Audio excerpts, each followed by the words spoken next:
Okay, back to sharing emails with you guys. I'm going to share an email story sent in to me, and it relates in a way what I'm about to tell you guys and share with you guys and give you something to chew on, something to think about, is when it comes to this topic of the Sasquatch beings specifically, not including all those other creepy things that are possibly running around different places in North America, the dogman thing and other things, which I'm not very familiar with, and I don't really need to be familiar with. But these Sasquatch beings in First Nation people communities, it amazes me. You know, I've met up with a few people who I became friends with, members of Native communities who I've spoke with on this topic, and it's kind of funny how they flat out say, you know, we don't normally talk to non-Native people about this topic because they laugh at it, and we don't know why. And I don't know why either. And then I assure them, you know, I've seen these things a couple times too. It's no big deal. No, we have great conversations and I learn a lot more. But when I step back out of the bubble and look at this whole package of information on this topic and what's been going on in the past, and especially currently today, it just kind of makes me shake my head in a way. You know, and I look at things differently. I come at it from different angles. And I'm going to share this one particular angle that I hope you can understand what I'm trying to say to you is, could you imagine if you were, say, in a tract of land, a big chunk of land, and your family history, your blood, your DNA went back literally thousands of years? Say in these mountains right behind me. Let's just say that your family's lived right here for literally thousands of years. Thousands, okay? And then imagine if the ships come over from Europe or wherever, bringing non-native people to this continent, and you share with them. There's a lot of them, some of them see these things run around, have encounters with them, bump into them, and they start asking why and what the hell's going on. And the native people honestly inform the non-native people about these beings, and for some weird reason, the people that just arrived laugh in their face and start labeling it as a mythical being, and it's folklore. It's stories, when it's not, and it never was. It was fact. And it kind of strikes me odd in a way. I mean, what kind of an ego damaged being are you if you actually went to another continent, which at that time and today is basically another world, and the local inhabitants who have been there for thousands of years told you all the knowledge and the facts about what's going on the land, and you actually thought that you qualified to turn around and laugh in their face and tell them they're lying and tell them what they're telling you is not true. It doesn't even remotely make sense, right? And then that makes me picture all the, you know, there's a handful of non-native people here in North America that have taken upon themselves to somehow get across to the main population that they might potentially be some sort of an expert when it comes to these beings, and that we should all listen to them. You know, you got people that calls himself a doctor, is obsessed with plaster casts and footprints, and just does everything they can to get film, you know, TV, internet exposure when it comes to the topic, and they can make financial gain big time. Don't kid yourself. If you think they don't, they do. And they maintain standing on some kind of self-built podium that tells all of you that they are an expert, an authority on this topic. When meanwhile, there's tens of thousands of First Nation people, communities, that know. They've probably forgotten more on the topic than these ding-dongs think they know. And nobody's giving them any attention. But then again, I don't see them looking for attention either. Take note of that. You don't see too many very intelligent native people out there running around with night vision cameras on their faces while they bang on trees and scream in the night and make bogus bullshit TV shows for all of us to sit and get fat and watch, right? They don't do it. And I just want you guys to start taking a look at all these other obvious facts yourselves. Okay, I'm just pointing it out. I'm the messenger in a way still, right? And then it makes me, you know, you look at these other guys who apparently they charge thousands of dollars for a Sasquatch experience. I just imagine what the native communities must think or say amongst themselves when they see these characters pulling off that stunt too as well. You know, it just must make them shake their head like it makes me shake my head. Anyway, moving along.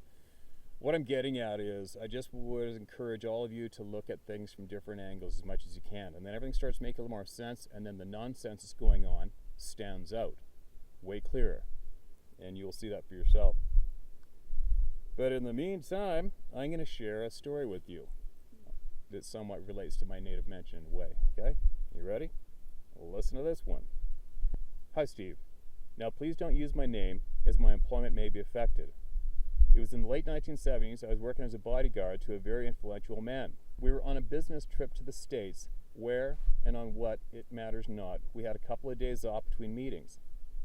The person that we were staying with had arranged us to go out in the high country with a First Nation guide to see the wildlife, as it's so different to the stuff we have here in the UK. All went well. We drove so far up and walked about a mile to this mountain meadow. I, being the bodyguard, had been given a 12 gauge with slugs just in case a bear or the like got too friendly. Quick note on that note, if any of you are ever wondering, a lot of people ask me about bear defense. The 12 gauge with slugs is the proven #1 stopper of a charging predator, okay? Just so you know. And that's what I pack often too. So, we were standing in the woodland right on the edge of the meadow, and the wildlife was out and about doing their own thing, truly stunning to see and listen to. Neither me or my boss had cameras. Just to be there was magical. Then, as our First Nations guide, a really nice and very knowledgeable man, was telling us what each thing was and what it ate, he just went silent and was looking at something. We both followed his gaze and saw what he was looking at. It was about 7.5 feet tall, slight stooped shoulders, and was gray-brown human-looking being, shortish hair all over, going silver on the head and shoulders. I immediately slid the gun off my shoulder and went to raise it when the guide said in a quiet voice, "Don't put it down." So I lowered it but kept it ready. By this time, I can tell, it made my pooper pucker. My boss just stood transfixed, never a sound or movement out of him. By this time, it was only 100 feet away from us when it looked around and saw us three. It stopped and stared at us. The guide stepped 2 paces forward and raised his hand and spoke to it in his native tongue. It just looked at him and then walked away across the meadow and into the high timber. He then told us that it was an elder and we were in no danger, and please, would we not tell anyone what we witnessed or where. Never have till now, but I will never tell where it was. Hope you stay safe and hunt well, Paul. There you go. And there's another one. Thank you, Paul, for sending that email in and sharing with all of us. There's not only myself, but a lot of people appreciate that. And on that note, what I need all of you, or what I would hope that all you're going to do, is all these emails from the people that I share with you, there's information in them. There's knowledge in them. You know, it's not just for entertainment or a bedtime story. It's up to you to take the knowledge out of each experience that people are sending to us and take it all for yourself and then make sense of it and fill in the gaps and put all the evidence together, okay? Because that's how you are going to understand this topic. I'm encouraging all of you to only listen to the people who have seen these things firsthand. Only listen to the people who have had these things on their property or around their native communities and seen these things firsthand, and they know about them and they can share their knowledge with you that they collected firsthand. You don't listen to some ding-dong who's sitting in a room indoors talking every single night about bullshit, or trying to get you to give money, or trying to charge you money to go on some sort of stupid expedition, okay? You're not going to gain anything there. You're going to lose some money. Actually, whatever. I won't even go there. All I'm saying is I am really, really encouraging all of you to listen to every single person who shares their experience. That's the credibility. That's the evidence. That is the evidence.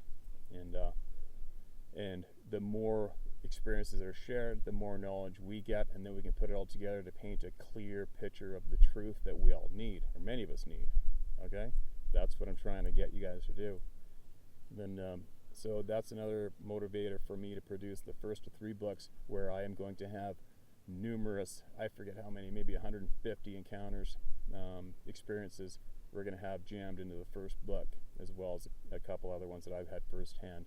And some other knowledge are going to be in that book, available for you to read and pass around and have, and it's not going to be able to get deleted from the internet, and it's going to be alive forever, full of first-hand knowledge from honest people, good, hardworking, honest people. Okay? All right, so here we go.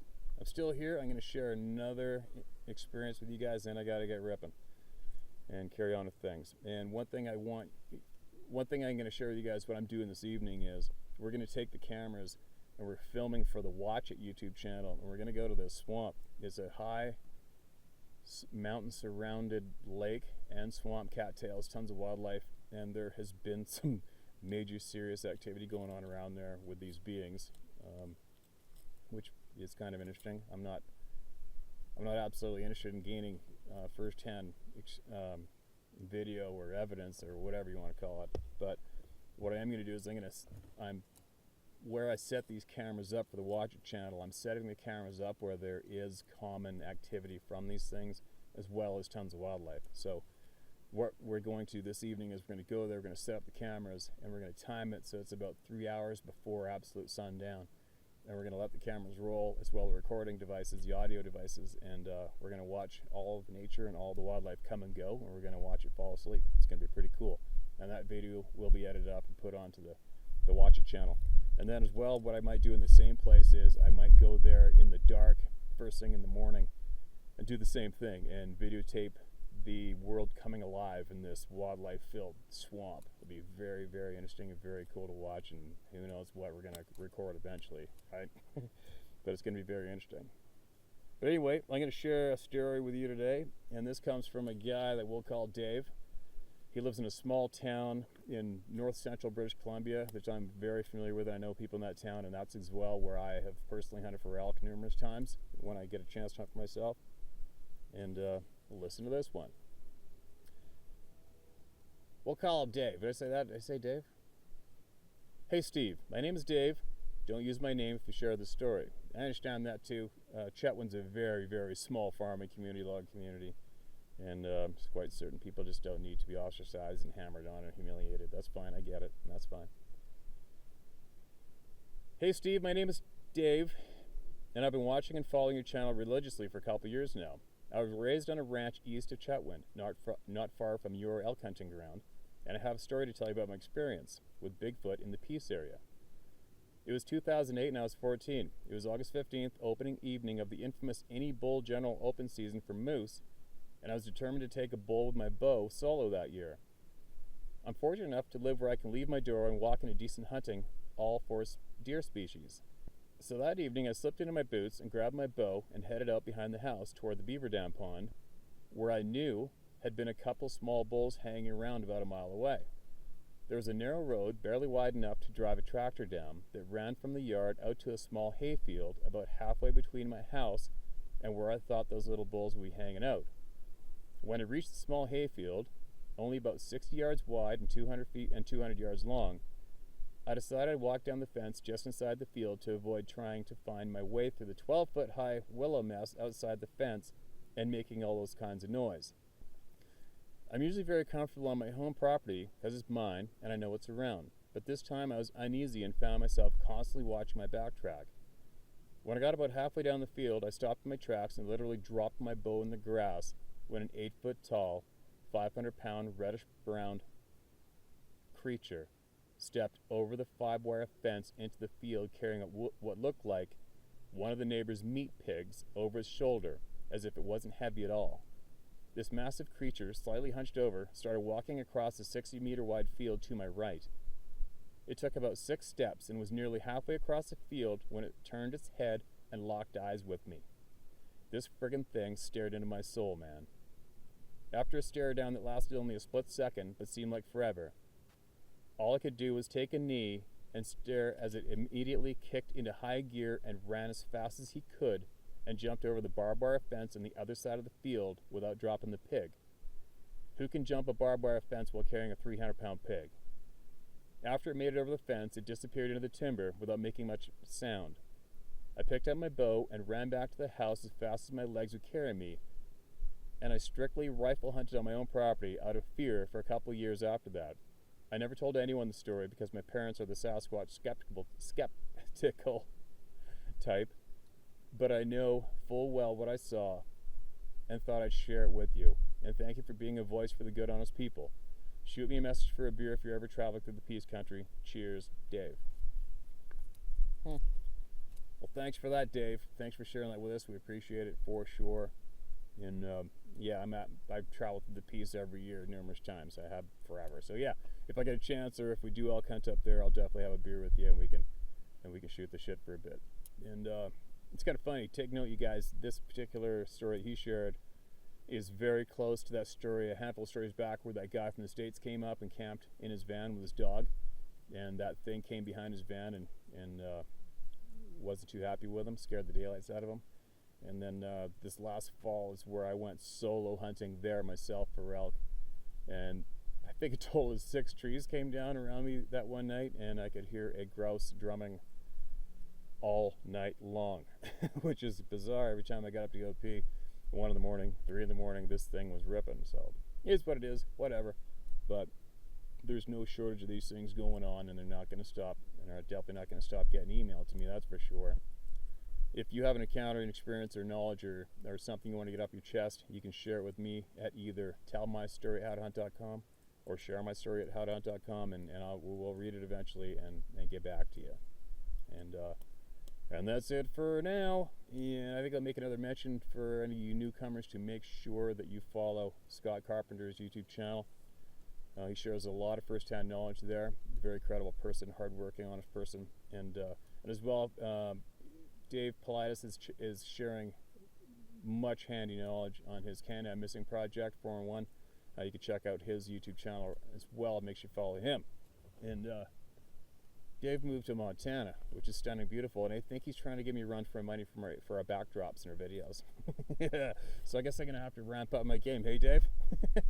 Anyway, make sure you go over to Dave's channel and check out what he's got to share, too. He's pretty consistent on there, sharing knowledge that's very helpful to all of you and myself. All right? And we will be back shortly.